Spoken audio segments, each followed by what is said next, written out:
Hello, I'm here with Naomi Johnson. We are having fun in Fringe Central. Yay! Wait for the day ahead. Woo. So, woo. That sounds convincing, doesn't it? Woo. I'm pretty cheery. Yeah, let's bring some cheer. Yeah, you've had your show this morning already, haven't you? I have. So you're up and about and go get Free. it. Yeah. I'm still waiting for mine. I'm just like, oh no. No, So, good morning for me. good morning. Excellent. Did your show go well today? It went really well. It's my first time at the Fringe, and I've just been feeling the hugs every day, both from other performers, but also from people coming to my show. So I don't know whether I've landed on my feet, but I'm getting people come in and they're really engaging and connecting with what I'm talking about. So brilliant. So, yeah. What is your show about? Okay, so it's true life, so it's a real story, and I tell the story of cycling 20,000 miles around the world with a man I've met just 3 times. It did happen, but I interweave the story. It's as much, I guess, a journey through life as a journey through countries. So we kind of chart a little bit about relationships, a bit about what happens when you travel in terms of what stays at home, and how you fit all of that together. And I guess the key reason I wanted to come and do the Fringe is because I have a one life, one opportunity mantra. Absolutely. And I am here basically trying to get everyone to really think that mantra and to make sure that they don't let life simply pass them by. I think you're right, yeah, because when I was younger, people used to go, you can't do that, you can't do that, you have to do this and that, and then you also have to get a job, and then you can do stuff afterwards. It's like, no, I must do everything. I think that's a good attitude, Dan. Yeah. Absolutely. So one of the reels I share in my show is from cycling the Annapurna circuit in Nepal, which is frankly the most ludicrous idea I've ever had in my life. But I always finish that reel by saying to the audience, if I can do this, you too can do anything you set your mind to. Yeah. And I passionately believe that. Yeah, and also doing stuff even if you can't necessarily do it, because you're going to get better at it. People are like, I can't do it, therefore I will not do it. It's like, well you're never going to do anything, are you? Absolutely. Really. You've got to start somewhere, you know. Exactly. To practice to it. So did you start were you setting off on this bike journey without ever having done much of a bike journey? Were you an experienced bike person? And I'd done Land's End John O'Groats before, Oh, so so you- I'd done some long distance You'd had riding. some Yeah. into it. Yeah, so I What's the word? Yeah. I kind of knew Yeah. roughly what I was letting Yeah. myself in for, but I'd never cycled next to zebra or elephants No, or wow. Who has? you know, You all have. of that. Yeah.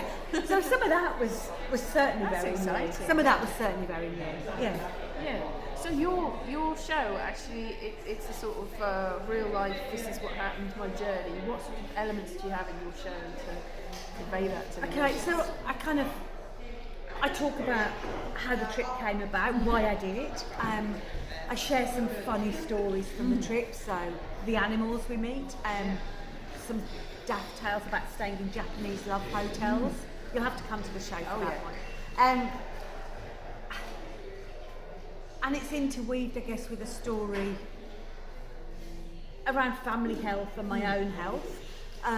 So that is all part of how the show all comes together. So it's had a pretty powerful impact on people so far, I think, and that's what I want to do. And actually, I'm also using it to try and promote a second show I'm doing just later in the Fringe, which is because I believe you've got to try everything once. So I'm giving a comedy a bit of a bash later in the festival with a good friend of mine, and we're actually sharing some, I guess, funny stories around our breast cancer journey. So there is nothing funny about getting cancer, let me just say that. But you've got to find something. If we can find humour, and we can use humour to enable other people to open up and talk about their experiences, then that's the other show that we're wanting to do. So so you're inspiring people and you're also hopeful. I've got you probably can't see it, and it might come out Optimist. but my necklace says optimist, and Yeah. I like to hold on to that. That is good. I was going to say all times, but Yeah. it's not always easy. So you're going to be debuting your comedy persona this spring. What about performing? Is this actually performed to any extent, or have you had? It's the first time I've done a big arts festival. Oh, right, so I mean, so in at the deep end. Let's you just haven't go straight into Edinburgh. Wow, straight to Edinburgh. You've So done not- a little bit more. I've done a bit talking about my trip in our local book festival. I Yeah. stayed down in Kilcoobry in the southwest of Scotland. I've done the cycle show at the NEC, so I've done a few little bits. It's I've not done a few little debut bits. thing. It's like building up to it. But I'm- that's quite big. Yeah. It seems like you did debut big, but just not here.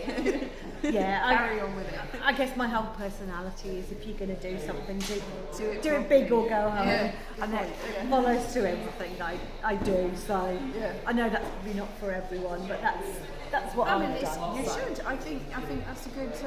Otherwise it's just like hiding in the corner, which is more or less what I am. You heard that my venue changed. I'm hiding in the basement going, nobody's going to come. I hope They don't. will. It's hard, isn't it? My venue's changed for my second show. Yes. So we've got the same challenges on that. Exactly. But, So what is your new venue? so I'm in the PBH because we're both doing PBH both Free do Fringe, which I have to say without them I wouldn't be here. So they're a brilliant organisation to have connected with. So my original venue for TikTok, which is my breast cancer comedy show, it feels even weird saying those things together, was at Cafe Queer, but we're now going to be down at the Sandport Tavern on Commercial Street in Leith. Yeah. So it's a little bit further. I mean, it wasn't particularly central anyway. So it's a different sort of not central. It's a different sort of not central, but the crazy thing is I felt quite comfortable doing a debut in a small venue that had like 15 seats. We've now moved into a venue that takes 50.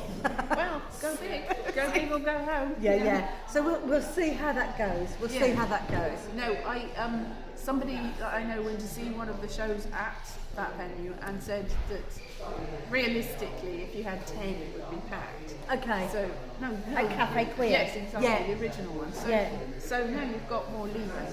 Yeah. You're not going to get a sold out show as easily, but you might. No, and actually, my friend and I that I'm doing it with, we kind of said actually the one beauty of doing a very small venue is we thought we could come out of the Fringe being able to talk about a sellout. I mean, not that people buy tickets for To PBH be honest, Fringe, you can, because but- you know the secret is the reason that people put sellout in the laurels is they only put like 2 box office tickets in the box office, and if they get sold, That's then it's sold sold out. out. Even if no other tickets get sold. Now, because we're a free Fringe show, we haven't got tickets. You can use your own metric, really. Yeah, Whatever yeah. you think is a sold out show, Yeah. people will believe you. Yeah, no, I mean, it's interesting. I mean, when I first got told my original show was in a capacity venue of 45, having never done the Fringe before, I was like, oh, I'll work on a 50% basis. And then I remember doing another call with someone and he's like, no, Naomi, like, that's not the Fringe. He's like, the average attendance is like 4-6 people. And I feel super blessed. I had 16 people again today. I've had 7 has been my lowest number. So there's something hitting the right chord with people in the programme. 7 is a good solid audience. Yeah, and you 7 don't need big. You don't. You know. I mean, if you've got 2 people, even one person that's really on board with you and engaged, then you've won. Because you don't know who that one person is. They might be. They're not necessarily going to change your life, but they could be more important than you thought. Anyway. Oh no, they're just important because they are them. Absolutely. You might change their lives. Yeah. Well, and the crazy thing, I mean, I start by actually saying that attending my show is dangerous. Not because there's acrobatics or like physical danger, of course, but my cycle trip around the world happened because I went to a talk someone else once gave, and it changed my life. Yeah. So, I'm like, let's use that as the thread to start exactly. our show. We are all effective in other people's lives, even if we don't think so. It's like, that's a wonderful life. Yes. It's a wonderful life. And the beauty in that is to have a good effect, not a bad effect. Exactly, yeah. So- Have an effect on other people, even if you don't know that you've made it. It's nice to know sometimes. Yeah. To realise that you're not just alone and you're not isolated. That is all important. Yeah, I mean, I'm really hopeful that if someone, as a result of coming to my show here or wherever else I may do it in the future, will let me know if they ever go on and do something incredible. Because that would just be, I mean, that would be the best review I could ever have, so. Exactly. Also, goodbye, Mr. Tits. It's like, they've had hundreds of children. Oh boy. Cruise. Okay. Have you seen Goodbye Mr. Cheese? I haven't seen it. It's no. another thing where somebody doesn't realise the impact they've had on other people's Got you. lives. He had like a horrible tragic life, and then he realised on his deathbed that he had actually had an effect on all the people that he taught. Okay. Oh, interesting. Yeah. Yeah. Let's all stick to having a positive effect on others. Exactly. Yeah. It's funny actually. I did possibly a slightly tongue-in-cheek press release yesterday, because I think I've been following the Fringe has been going on. We've had Oasis playing, of course, in Edinburgh. So there've been quite different crowds going around, and the press release or the press article I saw about the Gallagher brothers kind of talking about describing the Fringe, the biggest arts festival in the world, as just a few poor magic shows, and I was like, no. And sword swallowers. I was like, this is crazy. So I did a tongue-in-cheek press release yesterday from the Poor Magic shows, wishing Oasis all the best with their shows, because I wanted to continue the love I've found here of sharing, supporting other performers. Yeah. And okay, I know they've got an image they're trying to live up to, but it's like, they've had great success.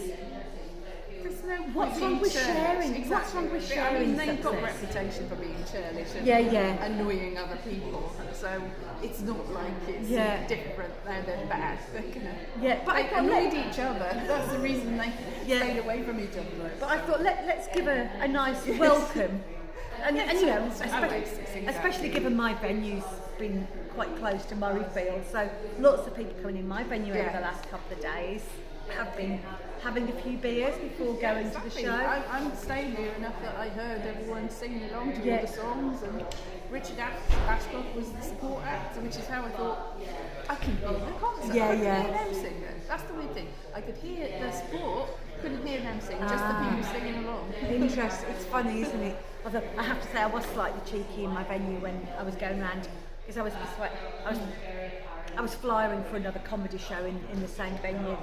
And when they told me they were going to the gig, I thought it just amused me to sing Blur songs at them instead. So I've been having a little chuckle. It's all been good fun. Do you like Oasis or Blur? At the time it was like, oh my. But to be honest, the answer is like Pulp or Suede or none of the above, really. We all like different things, don't we? And again, that's the thing I love most about Fringe. You'll see some shows that aren't your bag because they're not your bag, but someone else will love them, and that's the beauty of the creative community for me. It is, but also just because you like one thing doesn't mean you should hate another thing. You can love everything. You don't have to hate anything. You can just leave it alone and go on your merry way and let somebody else enjoy it. So let's spread more love and kindness throughout the Fringe. I mean, why would we not? That's the inspiration. So on that inspirational note, thank you very much, Naomi, and good luck with the rest of the Fringe and your comedy debut. It's going to be amazing. We'll see how that goes. Keep doing jazz hands. This is just so I'm like, you know, you get little icons and you can pick a picture to stick up. Okay, yeah. If I keep doing this, we'll do one together then we never know because it's random. We might get that one. Fabulous. Well, thank you very much and have a fabulous festival. You too. All right, thanks. Bye-bye.